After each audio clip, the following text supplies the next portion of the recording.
a clean recording. So now I'm going to turn it over to Dr. Sandra Ortega and Rebecca Cline, who are going to talk to us a little bit about Ohio's Changing Campus Culture Initiative and the Campus Climate Survey that they completed through this initiative. So just a reminder, again, please mute yourselves. And for our guests, just let me know when you'd like for me to change the slides. Great. Thank you so much. It's really quite an honor to be invited to your meeting today, and really want to thank you for the invitation. And we're just going to dive in, and you can go ahead and change this slide.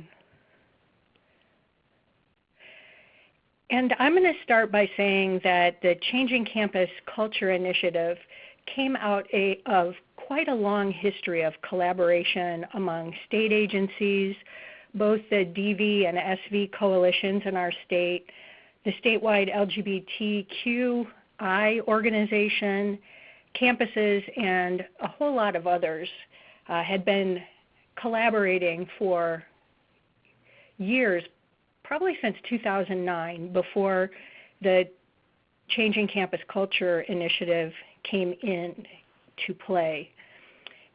And this was culminated in November of 2015 with the release of we call it the 3C recommendations to campuses, and a subsequent request for proposals. So Sandra and I have prepared some slides for you and some talking points, and we're going to talk through that, and we'll stop from time to time and ask if there's any questions. And we're going to try to get through this in the next 25 minutes or so that we give you all plenty of time to ask us questions. Just want to put that in there.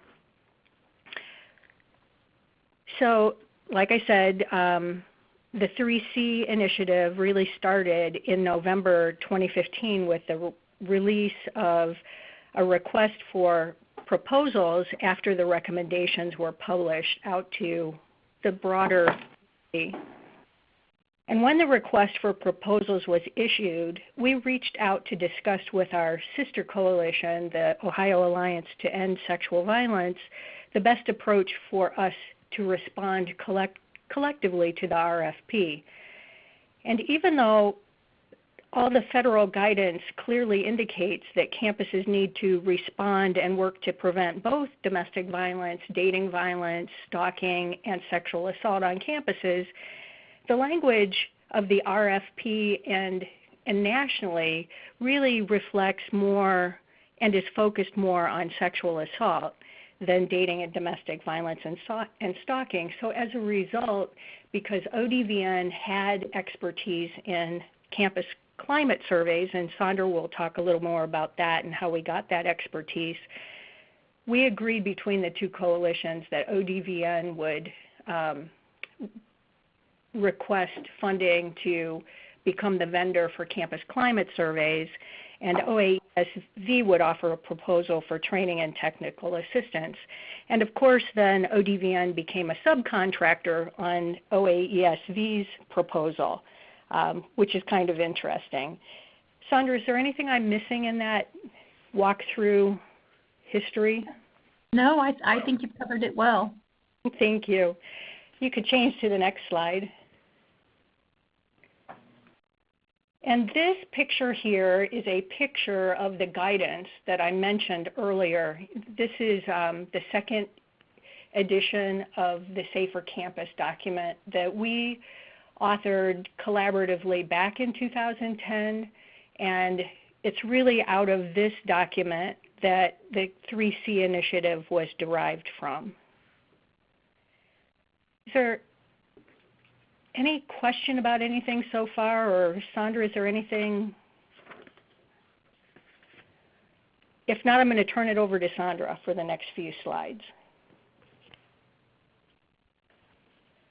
And you could change it.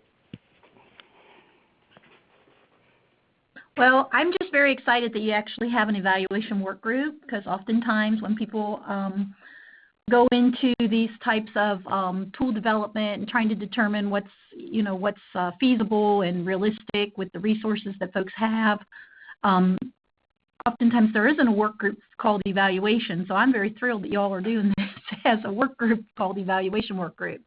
But basically what I'm going to talk about is the development of the campus climate surveys that we used in Ohio, and then our process, because from Michelle's email, I believe that's what you all are interested in us talking about. So we developed a campus climate survey as part of our Delta Focus project that we started we're in our 5th year now.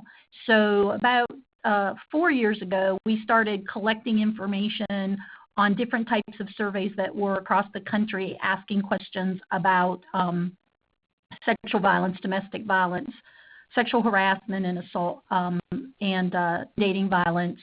And Rebecca, what's the 5th thing? Stalking. Sexual harassment. Sorry? Oh, and stalking. Yes, thank you. So we started looking at all the different tools that were out there. We pulled those items that we felt reflected our needs in Ohio, and then we adapted them for Ohio's campuses. So we piloted the Campus Climate Survey with our 3 Delta Focus partners, 2 universities and 1 technical college or technical school, and got their feedback. And then we fine-tuned the tools based on their feedback from the pilot. And so what we came up with, and I know everybody take a deep breath because this is a lot of items, we came up with an instrument that includes 83 items. And when we applied for the Changing Campus Culture funding with the Ohio Department of Higher Education, or the project with the Ohio Department of Higher Education, they were really focused on, as Rebecca said, the sexual violence component of the project. And so they required 28 items, but we also included all 83 items. And those items that were included in the total instrument were perceptions of safety. We had items on training and policy and prevention of gender-based violence, and so I don't have to repeat all 5 again. We're just going to call it gender-based violence at this point. Knowledge of the resources, that's both on and off campus, bystander behaviors, social norms about gender-based violence, and also we put in a religiosity scale because the campuses, one of the campuses that we are working with in Ohio from our pilot project with Delta Focus is actually a faith-based university. So we wanted to include that for our partners. Any questions on the instrument or the development? This is Michelle. I have a question about the religiosity scale. Can you just expand on that? What it looked like, what information you wanted to receive from including that in your benchmark items? Well, it wasn't. It's not included in the benchmarks. The 28 required benchmarks are all sexual violence questions around sexual violence. Okay. The religiosity. I'm sorry? Oh, no, I said okay. Okay. The religiosity items, there are 10 items, and it's adapted from a religiosity scale.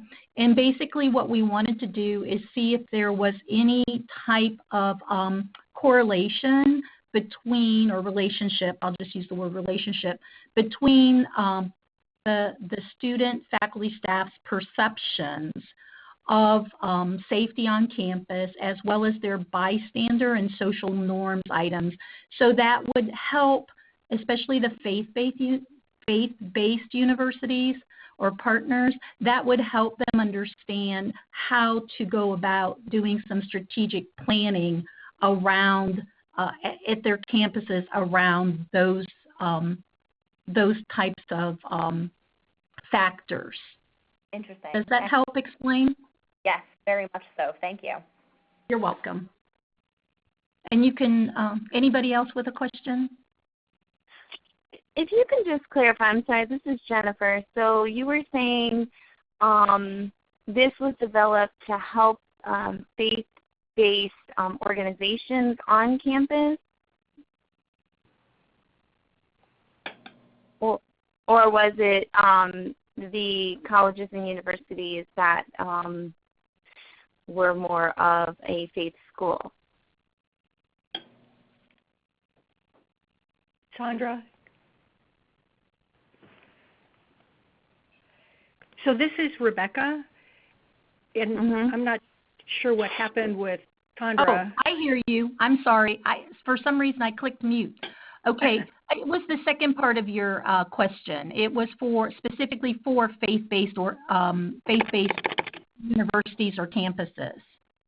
And so it was faith-based universities. Okay, that's what I wanted to know. I didn't know if you were talking about the, like the clubs or organizations within the campus that offer spirituality and so forth. So this is for faith-based universities. Okay.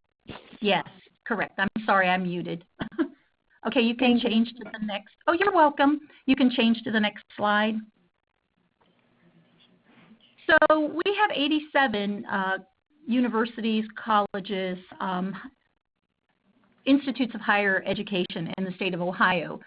53 of those campuses enrolled in our services, and 42 climate surveys were administered in the spring of 2016, and then we had 4 additional campuses that administered in the fall of 2016. 2 of those campuses were already involved in our ODVN initiative. So they were very excited because they were already done with the process by the time the state of Ohio was not requiring, but strongly suggesting that everyone do a campus climate survey. So you can go to the next slide. And what we did here is we wanted to make sure that the campuses, and as well as all the partners included, were transparent in the process and how we were going to proceed with the project. So this is a timeline that outlines each of the steps and what the campuses can expect and the turnaround times for the project. As you know, we had many partners, and things were coming in at different time points as far as people coming online. So we wanted to be fair and say, okay, once you make the request for us to work with you, this is what the process is going to look like, and these are the turnaround times. So as you can see, there's a key, the collaboration of vendor and campus contact. We had a specific contact on each campus that we worked with.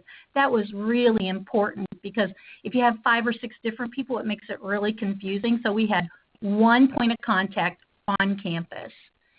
And then the blue is the campus contacts actions, what they needed to do to move the process forward. The red are the vendor actions, which we called ourselves the vendor action. And then in the purple is the turnaround time. So that just gives you an idea of what that process looked like from beginning to end, all the way to us providing training and technical assistance once they got their reports. One of the things that's not on here that I probably should have added later is we also sent out a client satisfaction survey when we were finished working with the campuses, just to get feedback from them on whether or not they were happy with our services and what we could do to improve it, because this was the first time that the state of Ohio had embarked on this type of a project. So we just wanted to document all the lessons learned, as you know, being an evaluation work group, to then provide that data to action information for us to improve our services with them. Any questions on this? Because I know this is a lot to digest.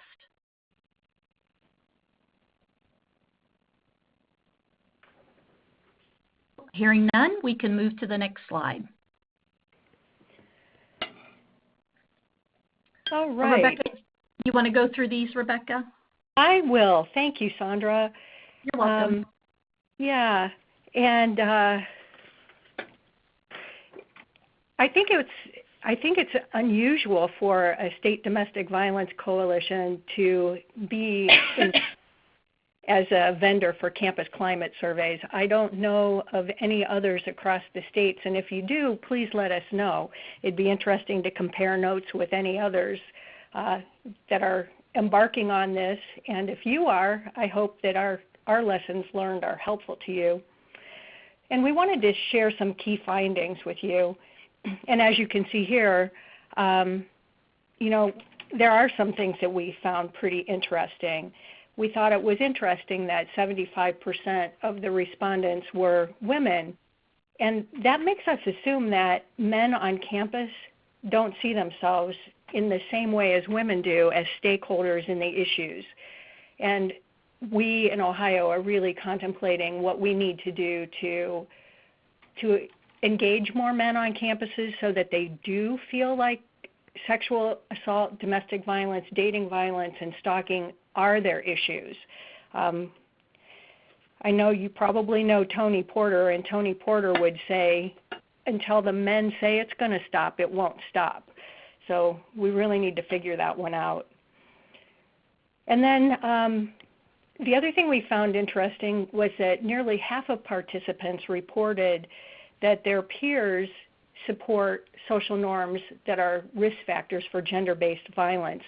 And those specific risk factors that we looked at were consent, giving consent, and also 2 microaggressions.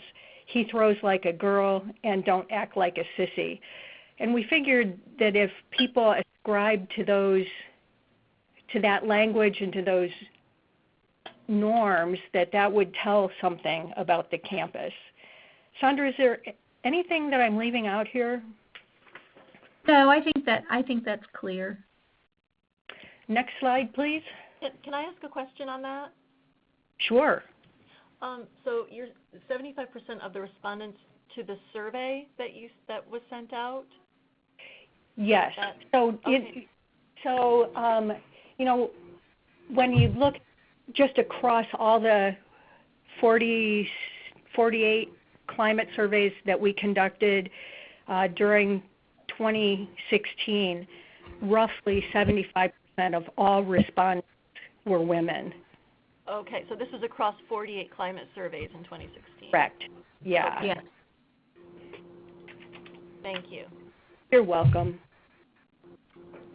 Hi, I have a question also. This is Kirsten. I'm the intern. I was just wondering if you knew how these surveys were administered. Was there some sort of universal way that they were brought to the students, or were they targeting specific groups? How were they administered? I can take that one, Rebecca.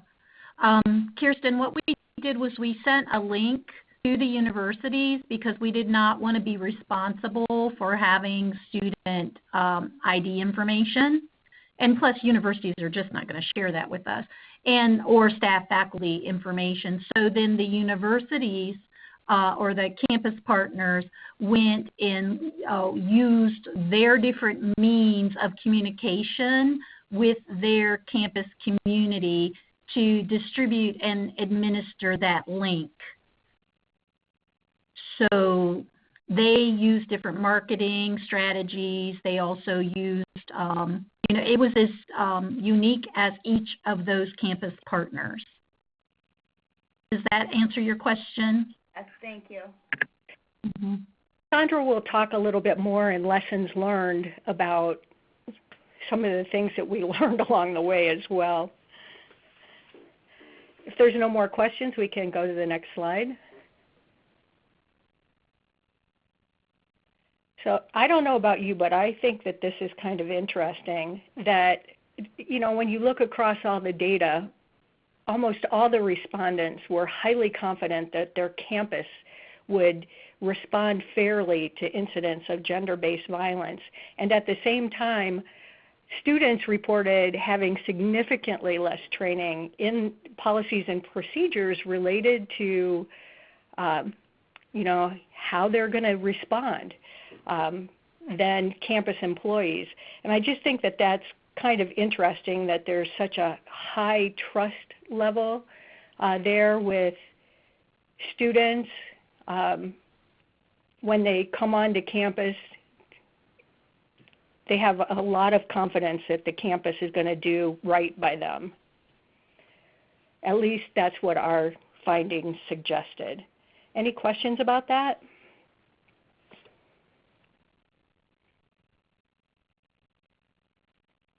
You can go on to the next slide.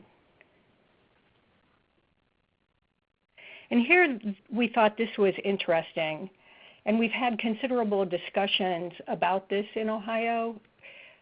Both students and employee participants reported knowing someone who was victimized by relationship violence more often than by sexual assault. And at the same time, most respondents were more concerned about sexual assault than relationship violence. So I just think that that's really interesting, and we've had, like I said, a number of discussions about that, and we wonder if the perception is that sexual assault is a much more serious crime than dating violence, domestic violence. We don't really know, and we're wondering if you had any thoughts about that. This is Jennifer. I am the intern with Ms. Casa, and I really feel like if there was a larger message how the intersectionality of domestic violence and sexual assault really exists, that a lot of intimate partner violent relationships actually do have a high incidence of sexual assault. So I'm wondering if the message could get out there, but I think you're absolutely right when you spoke at the beginning that sexual assault is definitely something that most of the colleges and universities focus on primarily over intimate partner violence. And I've noticed that even at the university where I attend and met with my Title IX coordinator because I was very frustrated about that.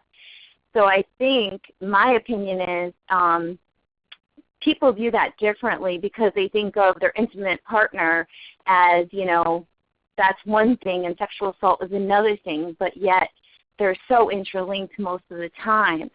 So I don't know how, but I think it would be great if that, message could get out there that, these two things are happening. And again, I just think when it's a person's partner that's violating them sexually, they don't call it the same thing.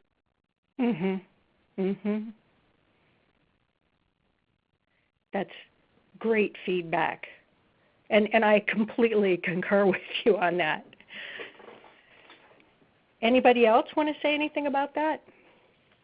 Hi, this is Kirsten again, one of the interns at Ms. Casa. I was thinking when you were speaking about that, the perception from my peers in college was domestic or dating violence. That's something that wouldn't happen to them, and it starts with like such a subtlety that people don't view it the same as sexual assault. Seems to have a perception of this randomness as being something that can sort of come out of the blue.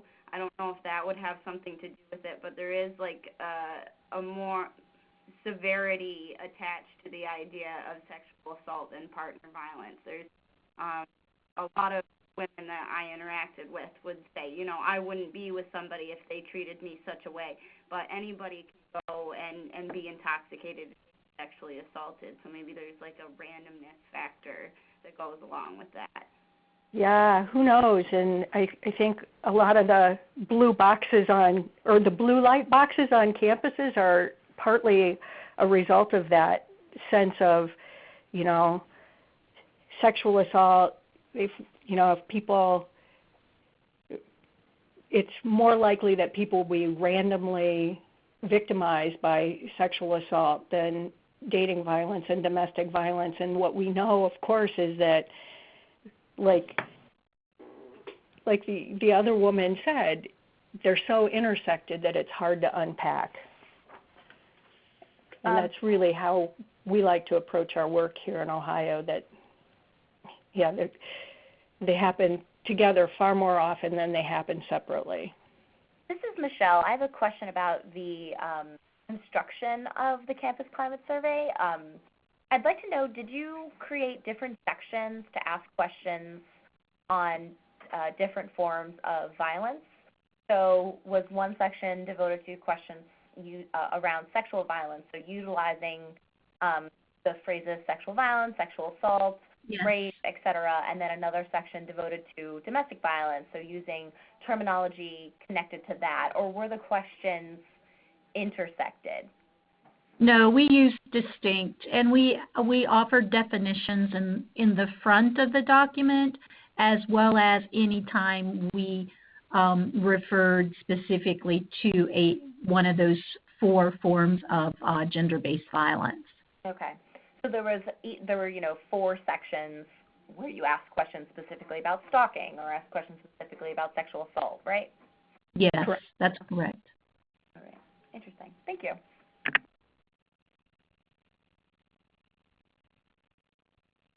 Would you like to advance the slide, please? Well, so the bottom line in my world is that we just really need to increase the amount of training for both prevention and response that occurs on Ohio campuses for all community members. I think all community members is really operative here, that you can't do this work on a campus well unless you have faculty, staff, and administrators who have taken similar training as students. As leaders and role models on those campuses, they don't get a free pass in my world. They have to be trained, and ideally more highly trained than students in the issues. And we recognize that it's really important to facilitate appropriate response to gender-based violence, that's crucial and key. But our bias here in Ohio is that unless we're working on preventing violence from happening in the first place, we'll never create the culture shift that we say we want to create. So I'm going to stop there and take any additional questions and turn it back over to Sandra for the remaining slides.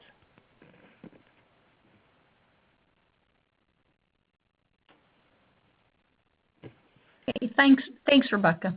Yep. So some folks had asked some questions earlier about the instrument itself. So I'm just going to talk a little bit about that process of the instrumentation and things that we've learned, and try to relate it back to some of the comments that were made by Jen and I think Kristen made some comments also. But one of the things we learned was reduce the number of items.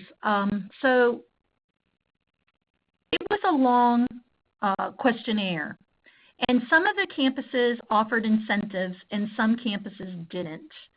And I noticed that the campuses that offered incentives got a higher response rate than those that didn't. We followed up weekly with folks when their surveys were live to encourage them to increase their response rate so we could do some decent analysis. And for most, we did get a decent response rate. Not exactly what we were expecting, but I think better from the feedback from the campuses, better than what they were expecting.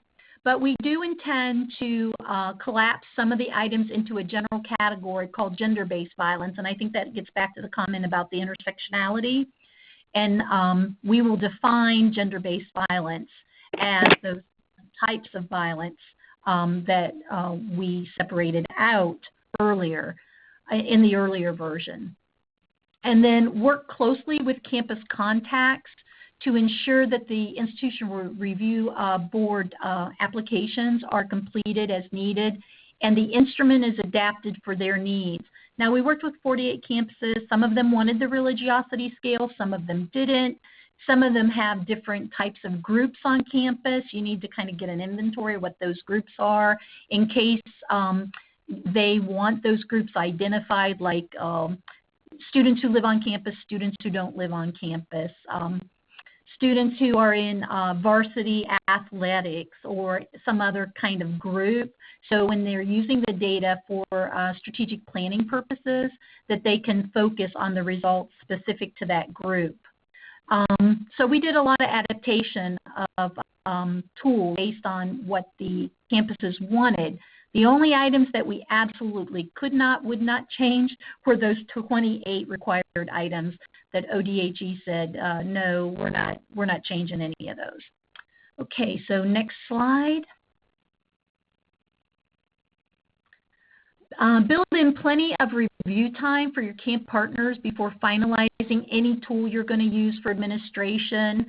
Once you get to the point of administering the tool, it's a little too late to make changes. And we did have a couple campuses who they sent it through the different channels, but then it got to like that final channel and there were some changes that needed to be made. But the timeline was pretty tight for turnaround, so then we had to negotiate some of those things. So make sure that you build in plenty of time for those reviews. And especially IRBs are different on every campus, and so you want to make sure that you understand how that could put a kink in your timeline if there are IRBs required. Make sure to include campus and local contacts and support for respondents in case of any adverse reaction. We were very we wanted to make sure that every campus in there, we have 88 counties in the state of Ohio, and every county pretty much has a campus or two located in it. So we wanted to make sure that we could connect people directly to those local resources and also the campus contact, because sometimes they have campus counselors and sometimes they don't, and the person who they may be contacting doesn't seem like the fit for you. Like Title IX coordinator may be the person they would need to contact at one campus, but then another campus may have a counseling center. So you just want to make sure that you have all that information included. And then, as I mentioned before, the incentives seem to be helpful to increase response rate.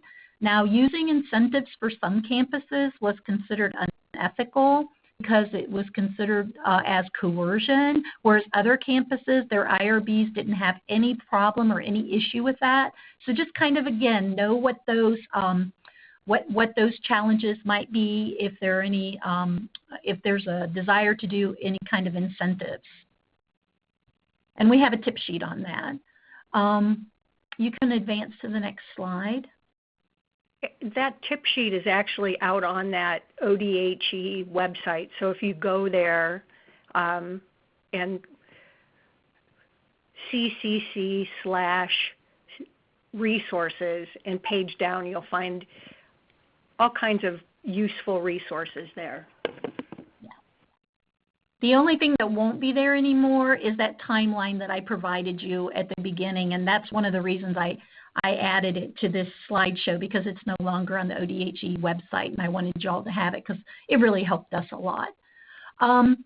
As far as the reports, I sent out a draft report to every single site that we worked with, every single campus that we worked with. I gave them time to review the report, ask me questions, and then we sent the reports out in PowerPoint slides so that they could be adapted for the different stakeholders. People loved that.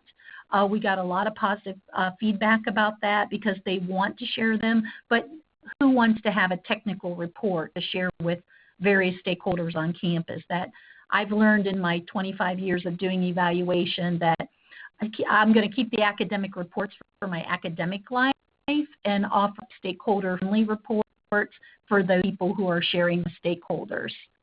Offer TA for the campus partners to reflect on and interpret the data together and consider ways to use the results for strategic planning. Rebecca and I just finished with a presentation and a workshop with one of our campus partners a couple weeks ago, and it was just really interesting when we gave them time to review the report.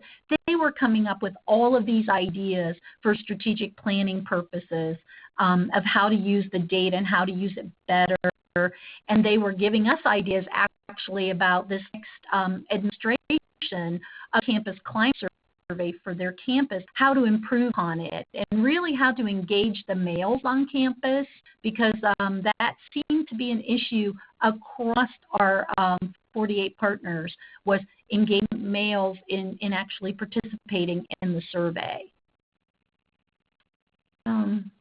You can advance to the next slide.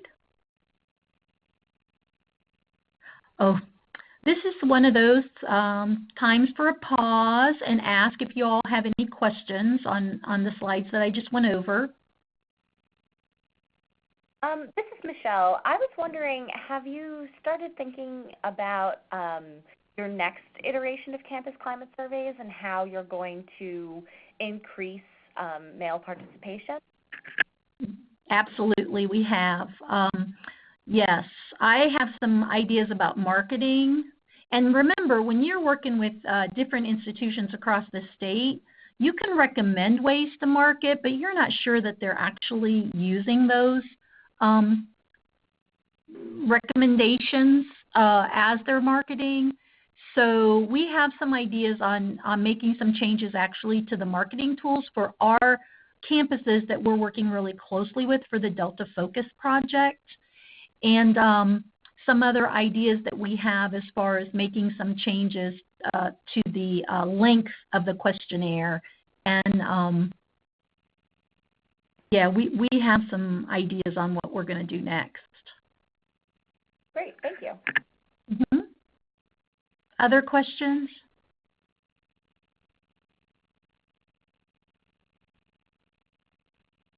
Okay, hearing none, we can move to the next slide.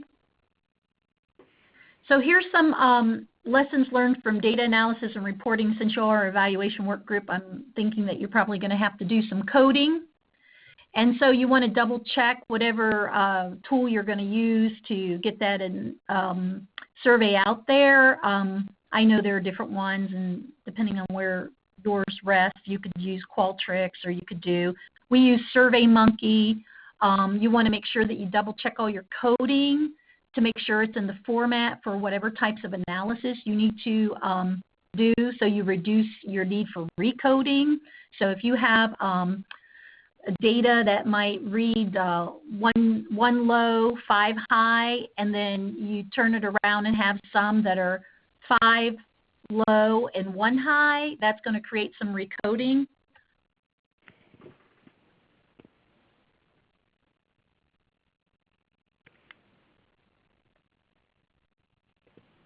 Sandra, you went away. I'm wondering if maybe you pushed your mute button by mistake. Yeah, I have a very sensitive mouse on my laptop here. So what I was saying was just double check to make sure the data is in the format for the type of analysis you need to reduce need for recoding. So I was mentioning that sometimes you code low to high, 1 being low, 5 being high, and then you might do some reverse coding, whereas 5 is low and 1 is high. So you just want to make sure that you have a really good data dictionary and that you can recode seamlessly. That'll cut down on some stress. We learned that. Creating a reporting template that's flexible for partners makes a big difference, and it increases the potential for the use. As I mentioned before, we had PowerPoint slides. We used a template for all the slides. All of the projects across the state look the same, with the exception of what their specific data was, as well as we used the logos for each of the campuses and their campus colors, because people like that kind of stuff. So we made sure that we made it very specific to their campus. Next slide.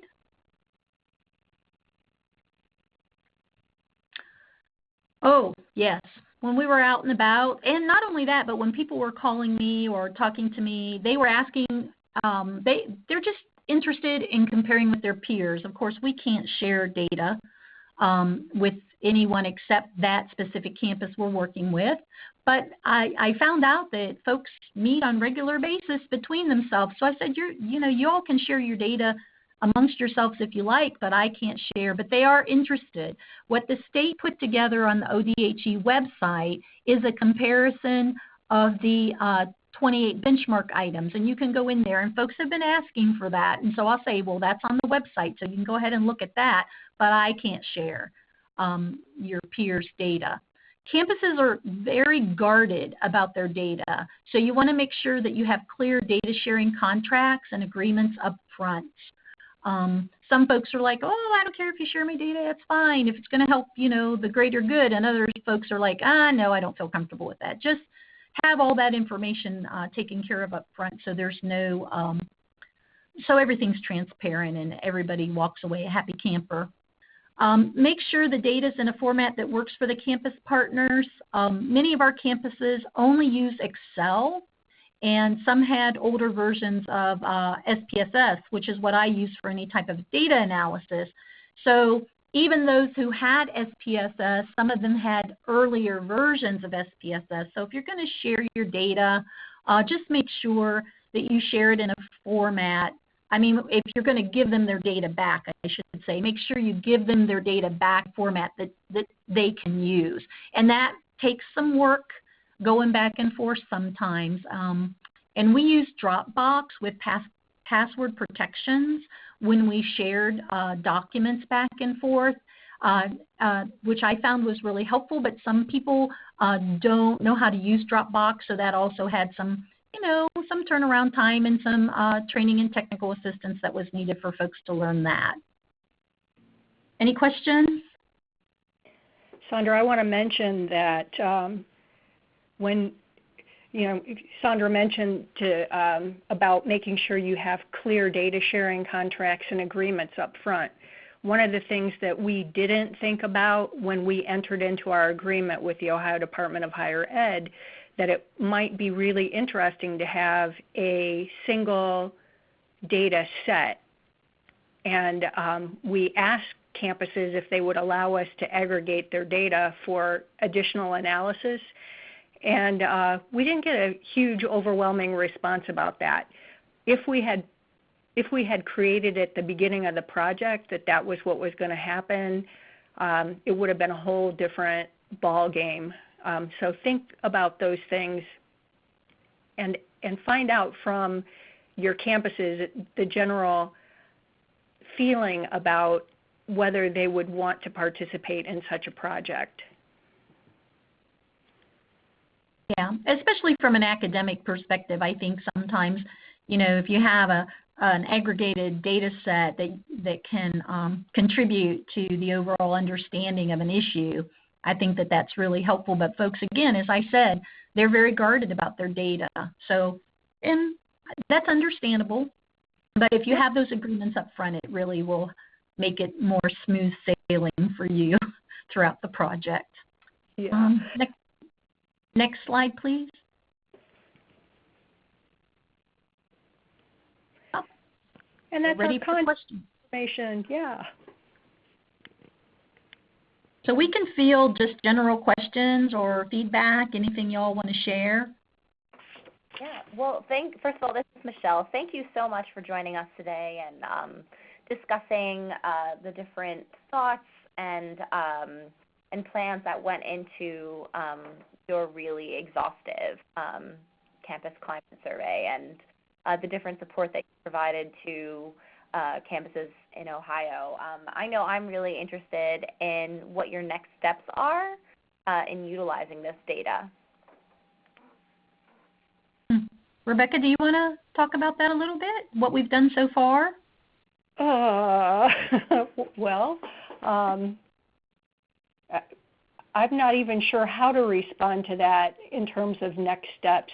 We know, for example, with the campus partners that we'll be working with for the Delta Focus project, that we're going to re-administer the survey in fall semester 2017. And so what we've set up for those projects, because they entered into an agreement with us that we would be able to survey their campus climate sooner than the other group, they'll have about 1.5 to 2 years, depending upon which campus they were, to work at changing their campus climate, culture in the meantime.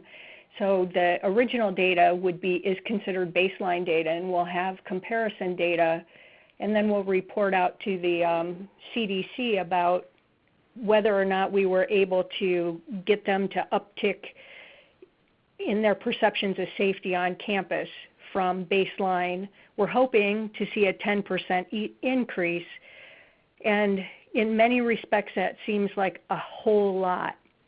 You know, a 10% increase in campus climate from baseline to remeasuring 2 years later. Yeah, but I can say from when we offered the reports of the analysis, folks were using that data for preparing calendars for events on campus. One of the sites that we worked with, they have various programming going on, and what they're doing is they're trying to look at gaps in programming where the data says that they may need to do some more programming with different groups, specifically males, because our focus is on reducing perpetration. And so we are looking at using that data more strategically in placing programs with people on campus. So, and then we're also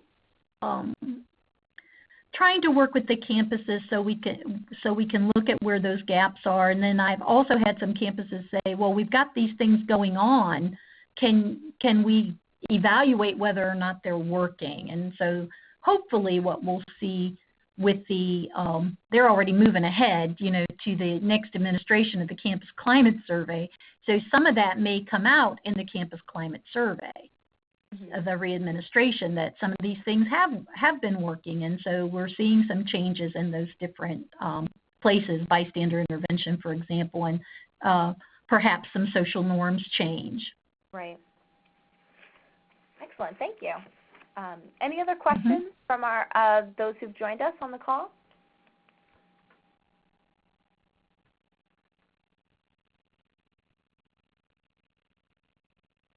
Please just unmute yourself if you do have a question.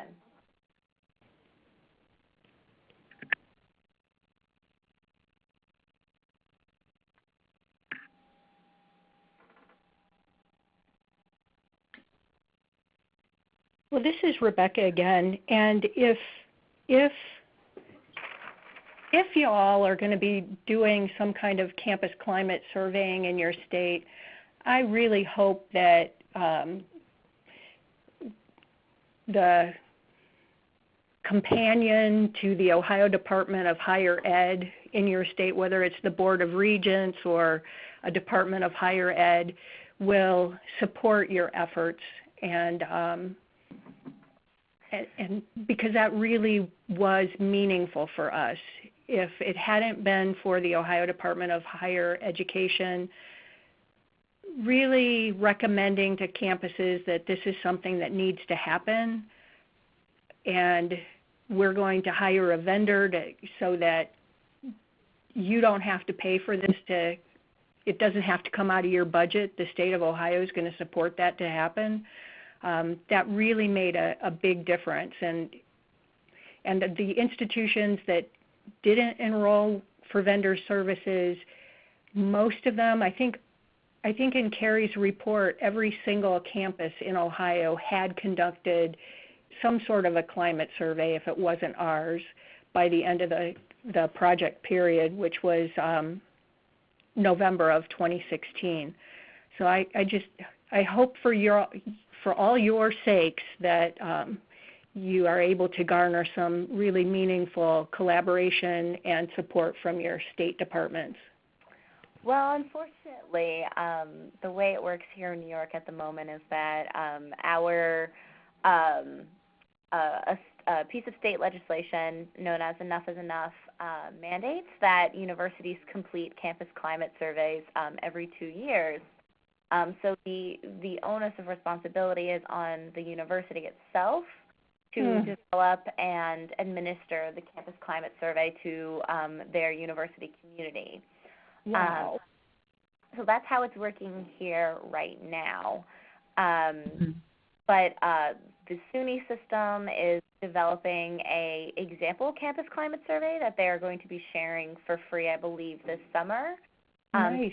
In that sense, there will be some comparison and the ability of universities to, have, some constants. But it's very much on each university to do that work. Yeah. Mm-hmm. Yeah. Any Well, any other questions from those of us who've joined us on the call? You'll do the best you can with what you've got. I just have a quick question. I was curious about the response rates. I know that they're going to be different. You dealt with a bunch of different universities and colleges, but can you give me a ballpark on an average response rate, or maybe the greatest response rate you saw versus the least, and if you knew whether or not those colleges, what kinds of incentives they offered?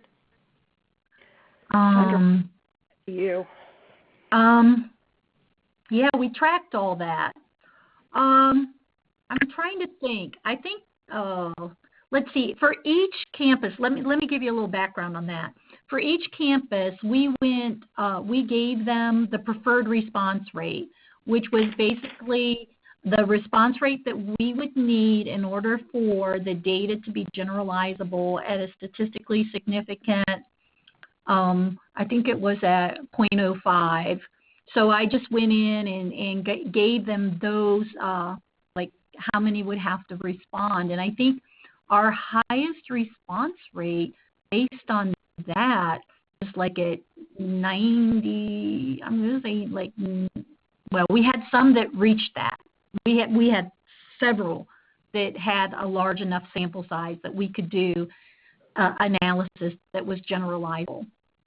But then on the low end, we had one campus, and because they got in so late in the ball game, towards the that's the other thing you need to know is school schedules. They tried to get it out like right after spring break, in between finals, and you know how that works, not very well. So they only had like 2 people respond. So okay. Yeah, so it was, and I kept saying they should put off till fall, but that didn't happen. So that was kind of a wash in my opinion, and very disappointing for them. I mean, I was always, whatever the campuses needed, I was there to support them. So that, yeah. But if you're interested, I can give you the response rates and whether or not folks had incentives or not. I can give you a range. Sure. Because that's that would be very from helpful. from an evaluation and research perspective on these types of Oh, I think you muted yourself. I'm really into getting into the methodology and what works, and if there's any connection between incentives and response rates and those types of things. So that's kind of my geekiness that I'm interested in, but I can give you that range. I can tell you how many offered incentives versus how many didn't offer incentives. I'm happy to share that information. Of course, it won't have any campuses connected with it, but you'll Sure. get the gist of what you have to look forward to, I guess. Exactly. Thank you. That would be great. Yeah, sure. Happy to share. Any other questions from other group members on the call?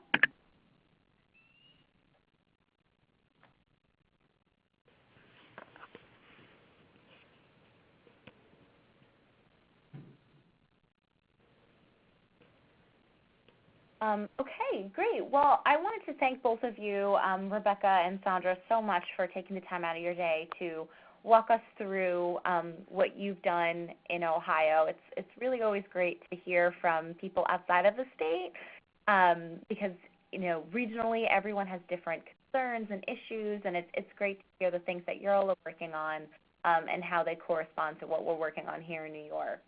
So thank you both so much for being so candid with us and allowing us to record our conversation today. Oh, you're so welcome. My pleasure. Yep. Great.